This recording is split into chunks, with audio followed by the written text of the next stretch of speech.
بچے کی پیدائش کے 7ویں دن اس کے جو بال اتارے جاتے ہیں ان بالوں کے وزن کے برابر چاندی دینا ہی ضروری ہے یا اس کی قیمت بھی صدقہ کے طور پر دے سکتے ہیں؟ دیکھیں یہ سوال متعلق ہے عقیقے سے۔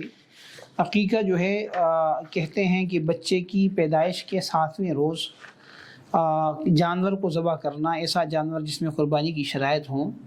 لڑکا ہے تو اس کے لیے 2 چھوٹے جانور ذبح کیے جائیں گے، اور لڑکی ہے تو اس کے لیے 1 جانور ذبح کیا جائے گا، اور پھر بچے کے سر کے بال اتارے جائیں گے، اس کا نام رکھا جائے گا، اور اس سر کے جو بال ہیں ان کے وزن کے برابر سونا یا چاندی صدقہ کر دی جائے یا اس کی قیمت صدقہ کر دی جائے۔